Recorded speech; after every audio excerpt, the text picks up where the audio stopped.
Hey everybody, I'm still on vacation back on the East Coast. My daughter graduated from college, so went back there for the festivities and now staying back here for a little bit and then heading back. But obviously, while I've been gone, some big 49ers news. The big one on Friday, Brock Purdy signing his new contract. Actually, he hasn't signed it quite yet, but agreeing to terms on a big time deal, 5 years, $265 million on the extension, so 53 million per year.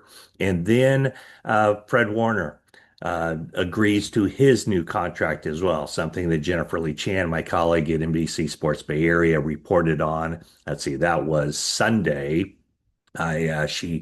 She let me know that a source had told her that Fred and the 49ers were closing in on that new deal. So we recorded an emergency podcast. So Fred Warner gets his new deal. And I think what it shows more than anything is I mean, the way I kind of look at it is I think George Kittle set the tone for this, and it was almost like these three leaders of the team, three guys who have produced on the field and certainly do all the right things off the field, and guys who really embody, I think, what the 49ers are looking for and what they're trying to build. To see how the offseason from last year kind of shook out with the issues they had. Trent Williams with the holdout that kept him out of the action all through training camp. Brandon Ayuk with the very distracting hold in that kept him off the field all through training camp.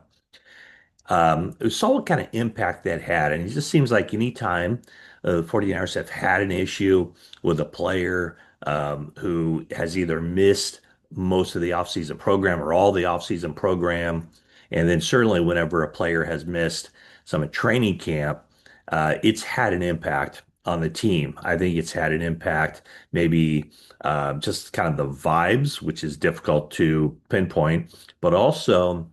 And when players miss time on the field, maybe building a base for the regular season, there have been injuries that have followed. I remember Deebo Samuel didn't have a great season after he signed his big deal.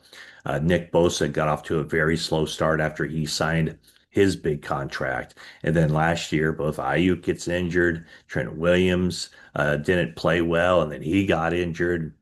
And so there's just been this aura around the team anytime one of these big time players has signed a contract. So in this case, the 49ers go from all the negativity that was around the team at the start of free agency with all the players leaving, 12, or like whatever, a dozen or more players who are starters, significant contributors left the team, whether it was trade, the trades of Deebo Samuel and Jordan Mason, the team releasing Malik Collins and Leonard Floyd and Javon Hargrave. And then also the guys who left in free agency, the players who left that 49ers really didn't even make an attempt to re-sign, guys like Jalen Moore and Aaron Banks and Charvarius Ward and Talanoa Hufanga and some others, some of the more the backup types players. The one guy they did try to re-sign was Dre Greenlaw. And they made a late push to sign him. I think they underestimated the market on him. Denver Broncos signed him. 49ers tried to get back in it late and failed. So much of the first part of the offseason was about the negativity of all the guys leaving. And then, the draft rolls around, the 49ers pick up 11 players. The two guys that they say that if it had kind of worked out perfectly, that they wanted to get in their first two picks, and that was Michael Williams and Alfred Collins, a big defensive tackle from Texas. So talked about those players that the 49ers released on the defensive line. Well, now they're replenishing those positions with those 11 draft picks, focused primarily with the first five selections on the defensive side of the ball. And then I guess you could say the positivity continued with the signing of George Kittle, making him the top paid tight end in the league. With Brock Purdy tied for seventh paid quarterback in the league. And now Fred Warner becomes the highest paid linebacker in the NFL, back where probably he should be and where he belongs. So this offseason has certainly taken a turn. But people were talking about, I was talking about how the 49ers weren't spending money. They were, trying to slash salary cap costs for the future in order to fit in these three contracts. And now I don't think they're the lowest paying team in the league anymore this offseason after the big money deals for Kittle, for Purdy, and for Warner. So um, a big couple of weeks for the 49ers in keeping that nucleus together, those guys who are such significant guys for the team on the field and off the field. A couple other things that I wanted to get to.